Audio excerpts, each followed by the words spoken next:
Y continuamos con nuestro programa.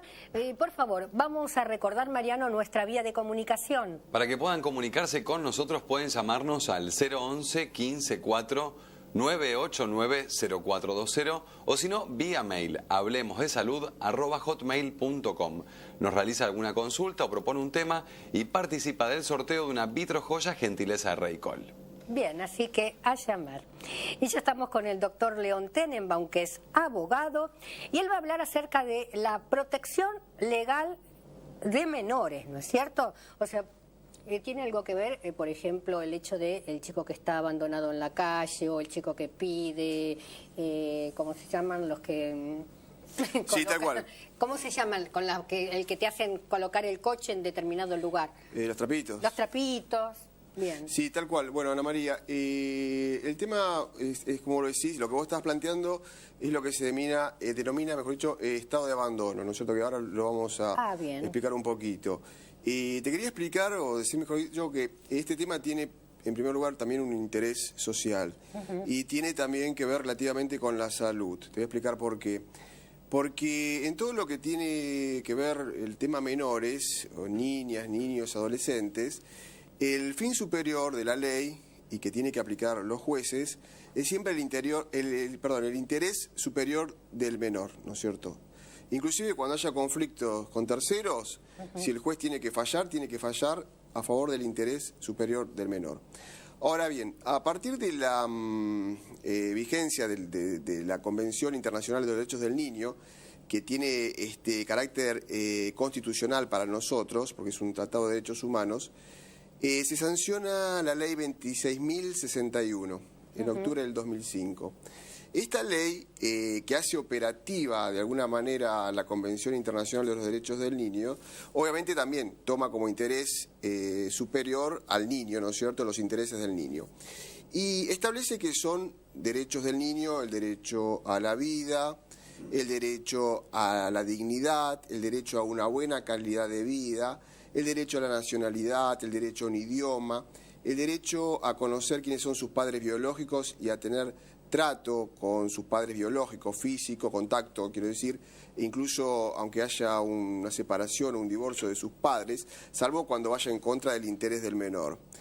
Y también establece que los menores no pueden ser obviamente violentados, ni física, ni moral, ni psíquicamente, ni sexualmente. Y es más, establece que cualquier persona que tenga conocimiento que una niña, un niño, un adolescente es violentado física, sexual, moralmente, tiene el deber, remarco, el deber de comunicar esto a las autoridades, donde sea.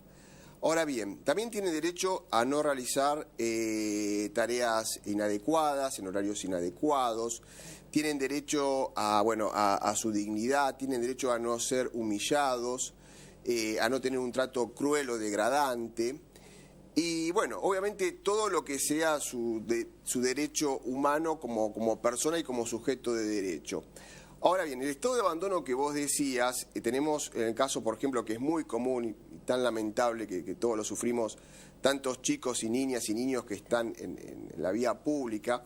Bueno, en esas situaciones establece la ley que se debe declarar por parte del juez el llamado estado de abandono. El estado de abandono es cuando un menor, una niña, un niño, un adolescente hasta los 18 años, está en una situación irregular y bueno, en una situación de desamparo moral o material, ¿no es cierto? Por ejemplo, cuando uno está en un barcito y entran y te dejan una tarjetita, una florcita, ¿uno qué puede hacer ante esa situación si está la persona que la trajo está en la puerta?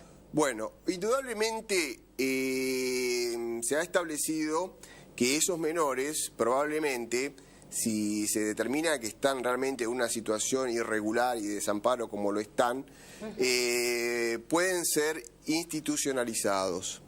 Y pueden ser institucionalizados con la finalidad que se declare su estado de abandono, y ese estado de abandono que tiene que ser serio, ¿no es cierto?, y que implica que una vez institucionalizado el menor se haga todo un informe y un seguimiento del menor, de la evolución psicológicamente, inclusive también con asistentes sociales, que vayan al hogar, de ver quién es el menor, si tiene padres, si no lo tiene. Se forma todo un expediente para determinar si ese estado de abandono, que tiene que ser declarado judicialmente, puede implicar una guarda, porque el fin de esto, o sea, de estos niños que están en desamparo, es que haya una guarda preadoptiva. Esa guarda preadoptiva puede darse en un caso de un niño que es institucionalizado con esta finalidad, por esta situación. El niño tiene derecho también por esta ley, que me olvidé decirte que es de protección integral de los derechos de niñas, niños y adolescentes. 26.061. Es muy interesante y aquel que esté interesado tiene que leerla o que tenga una situación con niñas o con niños, o sea, de protección, es muy interesante. Bueno, ahora, no debe ser fácil, León, ¿no es cierto? El hecho de, bueno, yo veo en la vía pública una nena que está siendo explotada, venta ilegal, ¿no es cierto? Uno la denuncia y te ves en un problema tremendo, porque la familia la está haciendo trabajar y la chica es su forma de diversión que tiene, porque no conocen otra cosa. Sí, el tema, yo para ser claro te quiero, significar lo siguiente.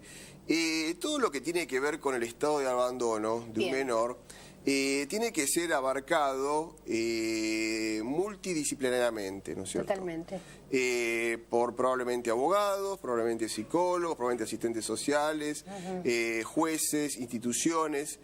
Y indudablemente también muchas veces ocurre que no hay interés de mucha gente que ve situaciones anómalas o menores en situaciones irregulares, de tomarse el trabajo de comunicarlo a la autoridad administrativa, que puede ser municipal, o en la provincia de Buenos Aires hay secretarías de minoridad y de la niñez que pueden tomar conocimiento de esto y poner a resguardo al menor, o en la ciudad de Buenos Aires está el gobierno de la ciudad de Buenos Aires. A veces, muchas veces tampoco hay mucho interés de mucha gente. No, y también yo pienso, ¿no es cierto?, muy modestamente, uno puede tener interés, pero se está haciendo cargo de un problema que quizá después la familia lo manda a perseguir por haber hecho una denuncia y molestado al núcleo familiar inexistente. No, mira, yo te voy a decir lo siguiente, te doy mi humilde opinión, ¿no? Sí. En toda declaración de abandono deben citarse a los padres, si son conocidos, ubicarlos, debe oírse al menor,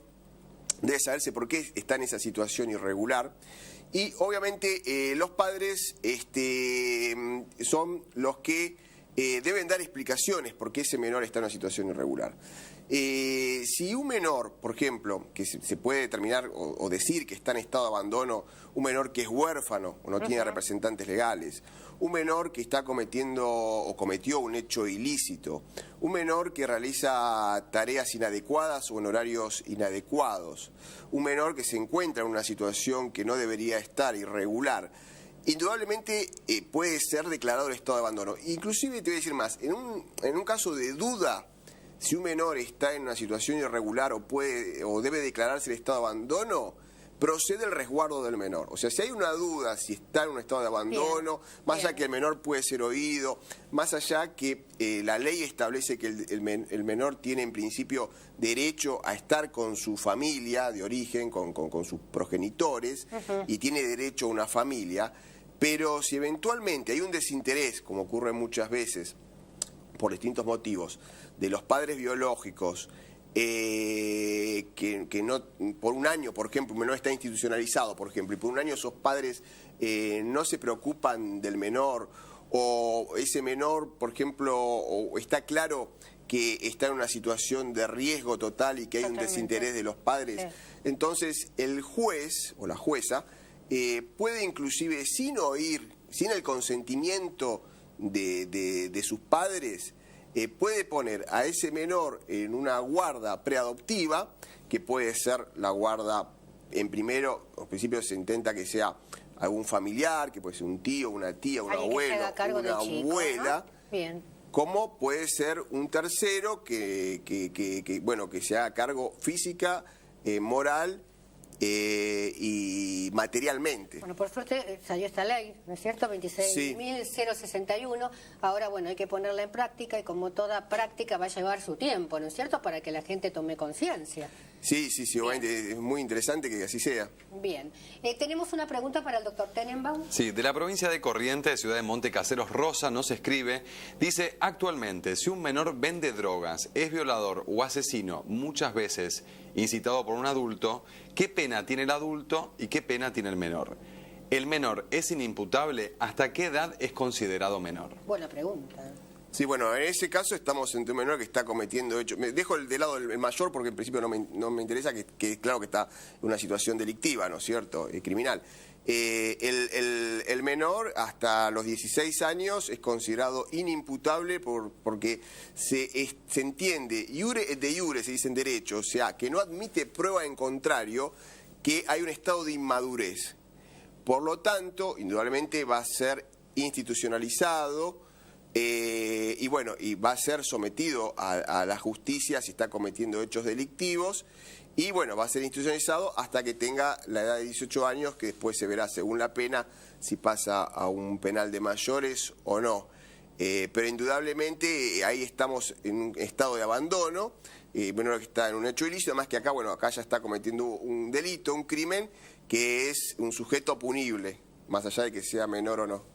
Muchísimas gracias, Tenenbaum.